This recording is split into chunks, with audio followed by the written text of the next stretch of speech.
Je remercie la MARF de m'avoir invité pour parler de ce sujet et je remercie aussi Ednan pour cette invitation spécifiquement et je le félicite pour la qualité de l'organisation. Alors aujourd'hui, je vais vous parler des complications respiratoires post-opératoires, principalement la stratification du risque et la stratégie de prévention. Et je vous mets ça en introduction. Donc, aux États-Unis, 28% des décès ou complications neurologiques graves ayant fait l'objet d'une plainte sont d'origine respiratoire.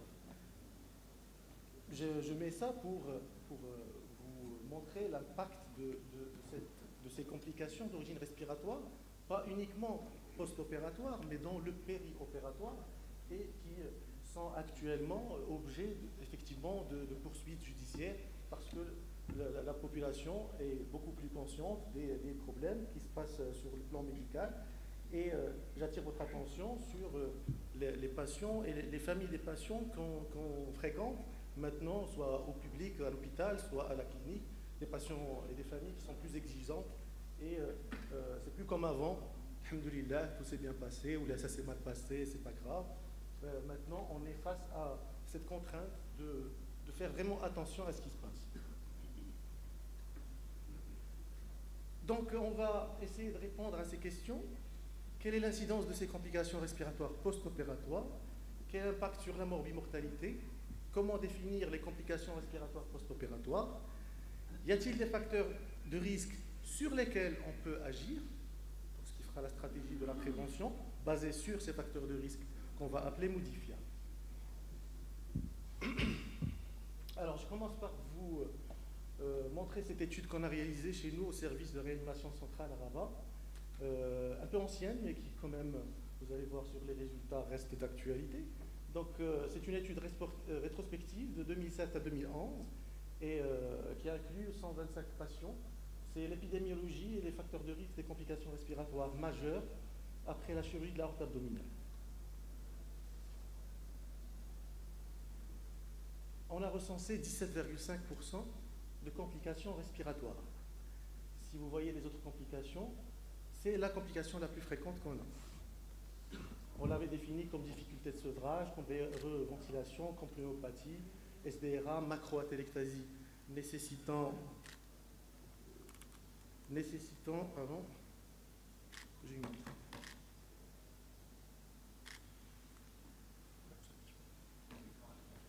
Donc voilà, macroatelectasie nécessitant une fibroaspiration et les atelectasies, vous voyez, qui sont très fréquentes. Donc 17,5% quand même d'incidents. Alors, vous avez l'âge qui sort comme facteur prédictif. Les patients qui ont fait une complication respiratoire post-opératoire sont plus âgés. Les patients BPCO, stade 3 ou 4, significatif. Les anomalies à l'EFR, l'exploration fonctionnelle respiratoire. Alors les apports liquidiens péropératoires, c'est non significatif, mais je l'ai mis quand même, parce que si vous voyez la quantité de liquide qu'ont reçu ces patients, nous-mêmes, nous avons été nous-mêmes étonnés de cette quantité, parce que dans la pratique en général, c'est l'infirmier qui passe le sérum, c'est le résident, c'est le prof qui est là. Donc on se retrouve avec des quantités comme 6 litres de remplissage, enfin d'apport liquidien, sur une durée d'intervention qui est entre 3 heures, on va dire. 3 heures, 4 heures, c'est de la chirurgie abdominale. C'est un impact sur le séjour en réanimation, de manière significative. Bon, la mortalité n'est pas sortie comme significative. Alors, je vous ai mis cette plaque qui réunit plusieurs études. L'objectif de cette plaque, c'est de voir un peu comment on définit les complications respiratoires post-opératoires. Et vous voyez que chaque étude définit un peu comme elle veut. Pas vraiment comme elle veut, mais on est dans l'esprit de la complication respiratoire post-opératoire. Mais c'est différent d'une étude à une autre. Ce qui fait qu'effectivement, dans la littérature, vous avez des incidences, et des facteurs de risque qui sortent de manière différente comme facteurs de risque ou pas.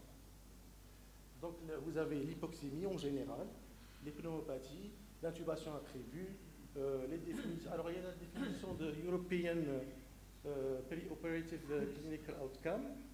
Vous avez toutes les autres complications qu'on peut citer, l'OAP, les atélectasies, le SDRA. Voilà.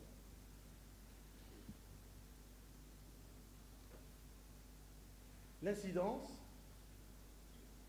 Donc vous avez une incidence qui varie de 0,2% quand on définit comme SDRA étant la complication respiratoire post-opératoire, jusqu'à des incidences qui peuvent aller jusqu'à 18,9%, voire même 20%.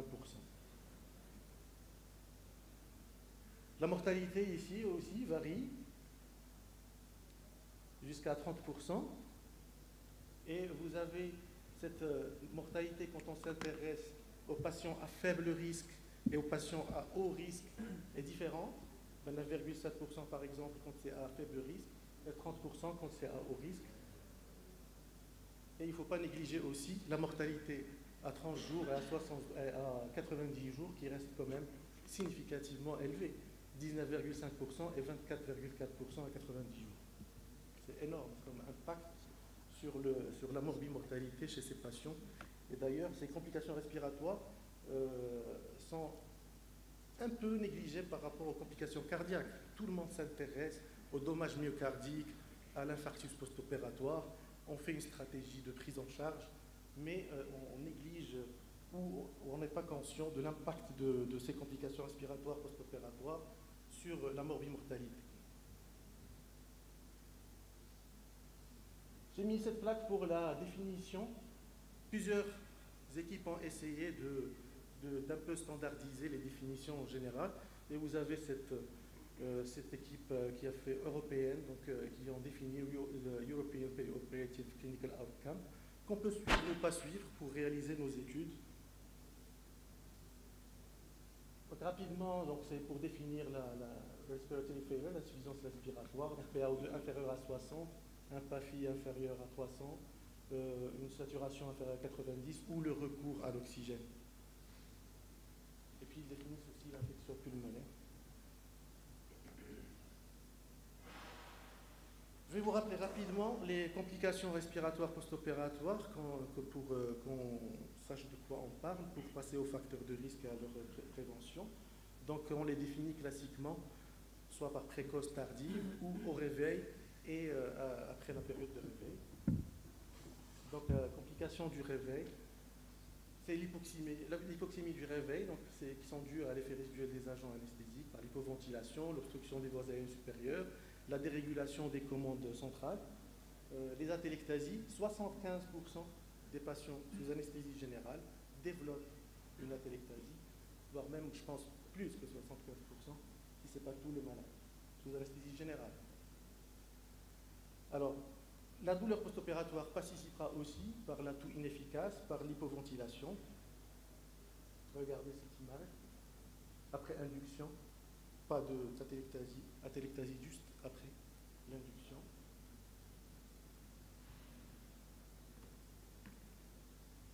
Dans les complications du réveil, il y a aussi l'inhalation du contenu gastrique par la diminution du réflexe de la filière pharyngo-laryngée. Vous avez l'effet résiduel des anesthésies qui y participent. Vous avez d'autres complications comme le bronchospasme, le pneumothorax. Donc vous voyez que c'est beaucoup de choses qu'on peut inclure dans les complications respiratoires post-opératoires. Alors après la période de réveil, c'est la classique insuffisance respiratoire post-opératoire, due à la chirurgie avec on va dire l'irritation du diaphragme et la classique diminution du réflexe respiratoire du diaphragme et donc l'insuffisance respiratoire qui en découle.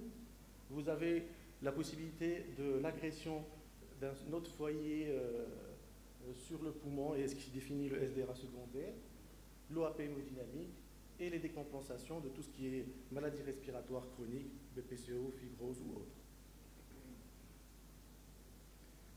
La pneumopathie en tant qu'une entité à part, mais qui fait partie des complications respiratoires post-opératoires, d'une incidence allant jusqu'à 6%, une mortalité allant jusqu'à 50% dans certains cas, favorisée bien sûr par les atélectasies. On avait l'habitude de dire que les atélectasies font le lit des pneumopathies. et puis l'embolie pulmonaire grave, l'embolie pulmonaire en général, qui aussi est une complication respiratoire, c'est-à-dire un retentissement respiratoire. Bien, donc on passe aux facteurs de risque. Deux grandes catégories. Les non modifiables et les modifiables. Pourquoi on va les classer comme ça? Parce que les non modifiables, on ne va pas pouvoir agir dessus. Les modifiables, c'est sur lesquels on va pouvoir instaurer une stratégie de prévention sur les choses qu'on peut améliorer. Donc, je vous mets sur ce tableau les facteurs de risque non modifiables. Là, je ne peux pas le modifier. Le sexe, l'ASA, quand le patient est grave, ASA de plus que 2, 3 et 4, les dépendances fonctionnelles. Bon, voilà, vous lisez avec moi. Et puis, vous avez le type de chirurgie, les plus à risque de complications respiratoires post-opératoires. C'est la chirurgie thoracique, c'est indéniable, c'est connu. C'est la chirurgie de la porte abdominale, c'est la chirurgie abdominale, la neurochirurgie, l'ORL par son retentissement sur la sphère ORL de la filière pharyngolaryngée. Donc, a priori, ces situations-là ne sont pas modifiables, à quelques exceptions, comme par exemple pour la nutrition, quand vous avez une perte de poids supérieure à 10%, modifiable, pas modifiable, on va voir. Alors, donc, on passe aux facteurs de risque qu'on appelle modifiables, sur lesquels on peut effectivement faire quelque chose. Alors, ils sont dépendants du patient ou dépendants de la procédure, juste pour avoir la vision claire. La procédure étant l'anesthésie et la chirurgie. Les BPCO, les patients bronchopneumopathe chronique. Alors, vous avez un risque de faire une complication respiratoire post-opératoire qui est multiplié presque par 2 quand le patient est bronchopneumopathe chronique. Et vous avez quelques critères que, s'ils existent, bah, c'est multiplié par 6. Malheureusement, je n'ai pas de...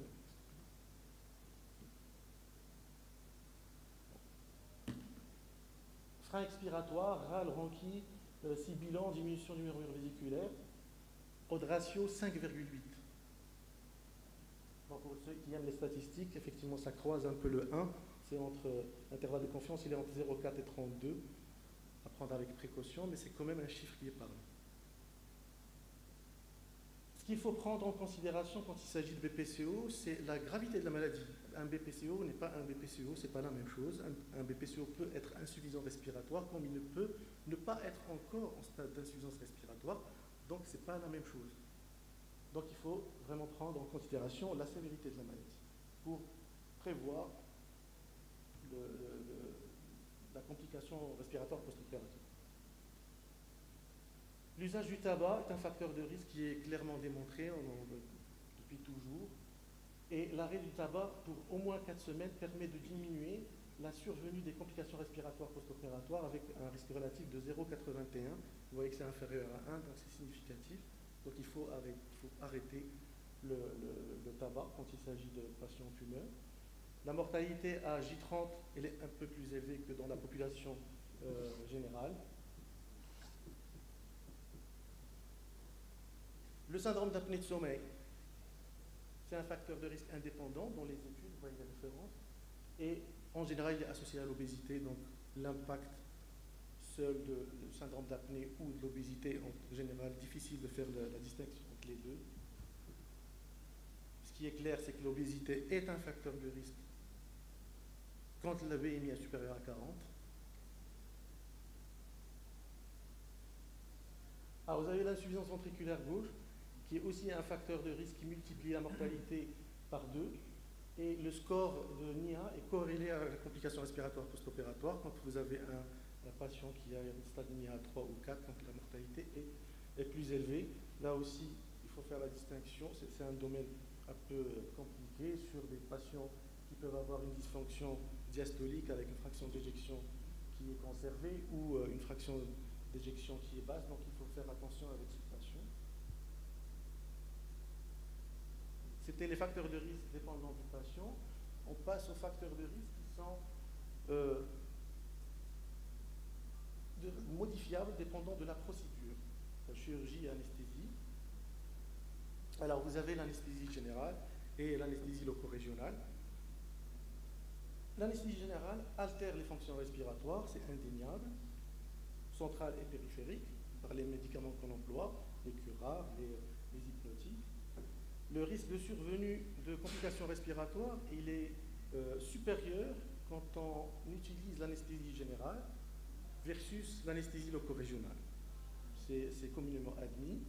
Cette anesthésie loco-régionale, qu'elle soit axiale ou périphérique, elle est supérieure à l'anesthésie générale pour prévenir les complications respiratoires post-opératoires.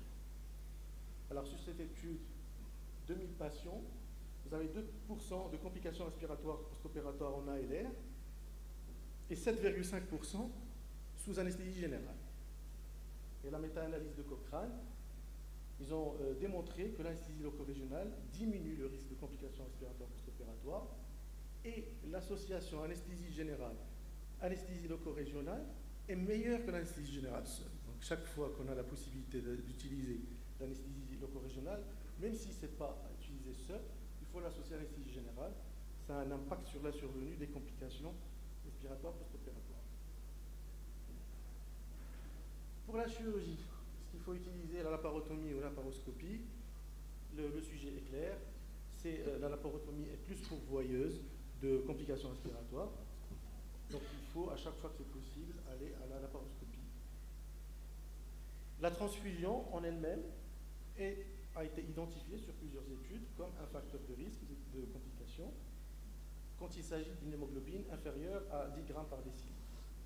Donc il y a un intérêt à optimiser l'hémoglobine en préopératoire pour éviter la transfusion préopératoire.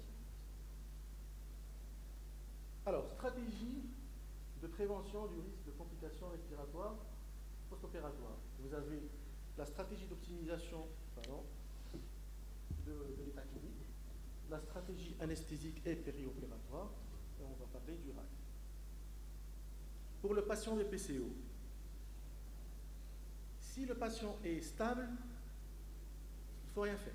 Il poursuit son traitement habituel, pas de problème. Il passe son acte opératoire et il poursuit son traitement. Nous, dans la pratique, bien sûr, on fait attention dans le post-opératoire, mais il n'y a pas lieu d'aller faire de la VNI ou autre chose tant que le malade est stable. Quand les sécrétions sont importantes en préopératoire, là, il faut agir.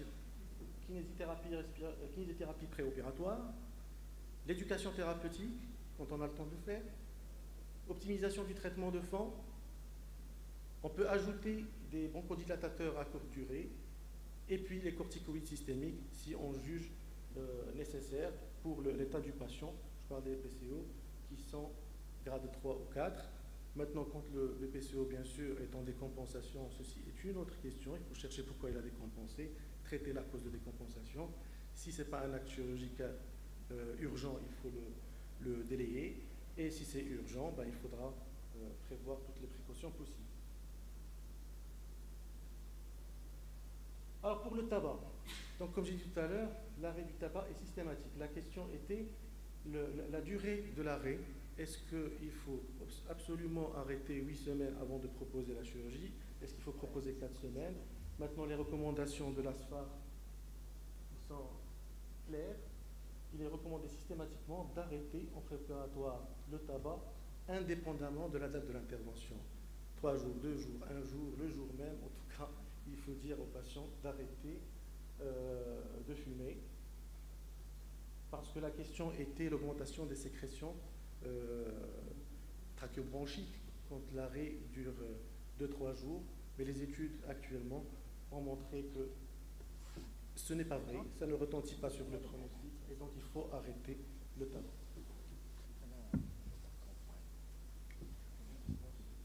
Alors, je rappelle qu'il faut, pour les patients, quand on arrête le tabac, donner une substitution nicotinique parce que la dépendance, elle est importante et ça dérange les patients dans le périopératoire.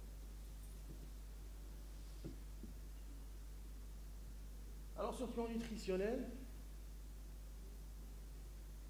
pour les patients qui sont peu ou modérément dénutris, il ne faut pas penser à la nutrition périopératoire. Ça n'apporte rien, ça ne change pas le pronostic. Par contre, quand les patients sont sévèrement dénutris, IMC inférieur à 18,5, perte de poids 10-15% en 6 mois, l'albumine inférieure à 30, voire 35 chez les patients cancéreux, cette stratégie nutritionnelle doit débuter 7 à 14 jours avant la chirurgie. Toutes les études ont montré que quand on commence une stratégie de nutrition de quelques jours, ça n'apporte absolument rien. Donc au lit clinomèle de 3 jours avant l'intervention, ça ne sert à rien. Soit on a le temps de faire de la nutrition sur 2 semaines idéalement, on le fait, sinon ça ne sert à rien. Il faudra dans ce cas penser à la nutrition dans le post-opératoire, quand on n'a pas le temps de le faire en préopératoire. Mais le faire sur 2-3 jours, ça ne sert à rien. Toujours bien sûr privilégier la voie opératoire. Alors l'immunonutrition, c'est une discussion actuelle. Il faut la limiter à la période préopératoire et pour les chirurgies lourdes. Alors choix de la technique anesthésique, comme j'ai dit tout à l'heure, privilégier l'ALR, sinon anesthésie générale avec l'ALR. Et il y a une mention sur les halogénés qui apparemment, donc, ils ont une activité d'immunomodulation et de bronchodilatation, on le connaît tous. Et dans cette étude, en chirurgie cardiaque, l'extubation était 40% plus rapide si l'entretien a été fait par les halogénés. En chirurgie cardiaque, vous savez que pendant la CEC, effectivement, la ventilation est arrêtée, mais l'entretien en général, les habitudes des équipes, c'est de mettre le diprivant et le fentanyl à la sortie.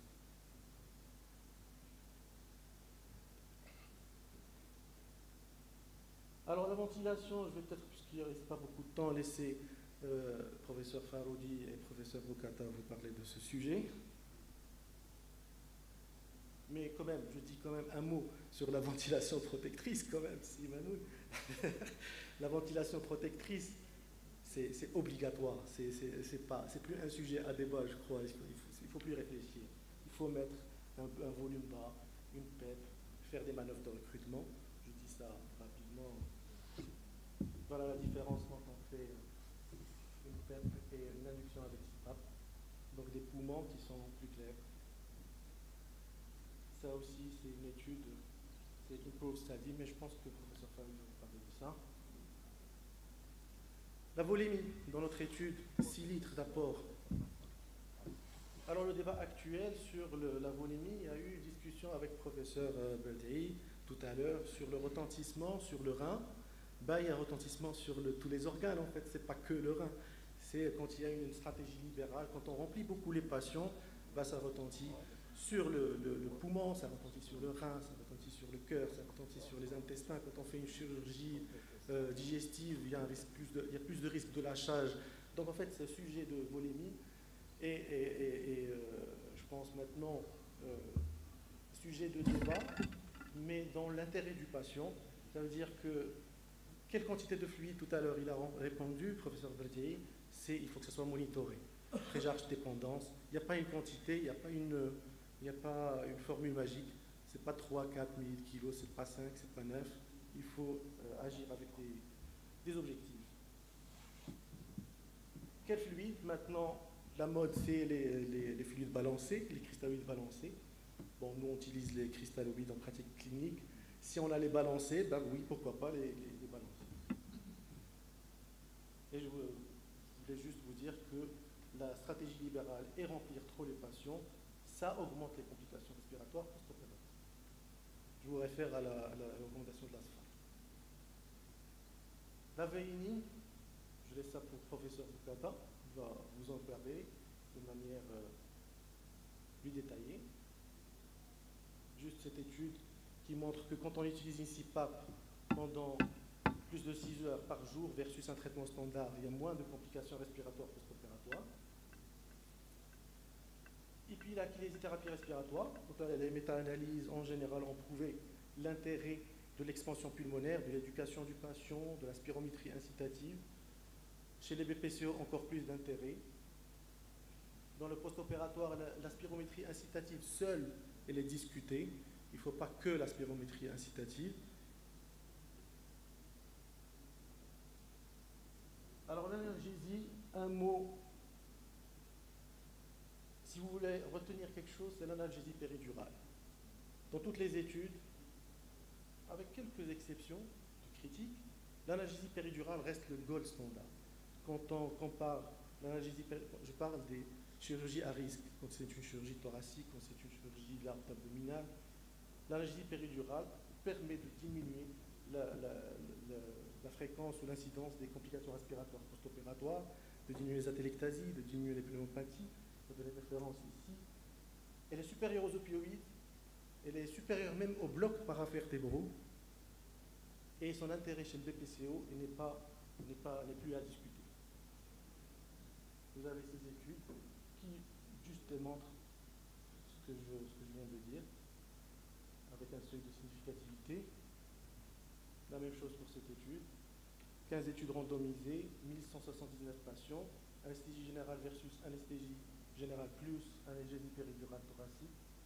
Le P est inférieur à 0,05 de loin. Il faut enlever les drains et les sondes, il ne faut pas les laisser. La sonde gastrique est pourvoyeuse de pneumopathie, ça aussi dans le cadre des complications respiratoires est prouvé, ça multiplie par 8 le risque de survenue de pneumopathie. Donc il faut, la sonde gastrique, dès qu'on n'a plus besoin, il faut l'enlever et il faut penser à l'enlever très vite. Les drains chirurgicaux, les drains thoraciques, tout ça doit être enlevé. Je conclus sur cette plaque qui est la réhabilitation multimodale précoce, le RAC, récupération améliorée après chirurgie. Pourquoi je conclus sur cette plaque? Parce que finalement, elle résume toute la stratégie de prévention. On a vu quelles sont les complications respiratoires, quels sont leurs facteurs de risque, mais finalement, quand on fait cette stratégie d'amélioration du parcours du patient qui rentre dans le cadre de ce qu'on appelle le RAC, ben finalement on se retrouve en train de prévenir les complications respiratoires post-opératoires, mais sûrement d'autres choses, parce que ça améliore la prise en charge en général. Les complications respiratoires post-opératoires, c'est un sujet qui est transversal, qui touche à toutes les spécialités, ventilation, douleur, problème cardiaque. C'est un problème qui doit être pris globalement. C'est un patient qui doit être pris en charge avec amélioration de tout son parcours. Voilà, je vous remercie.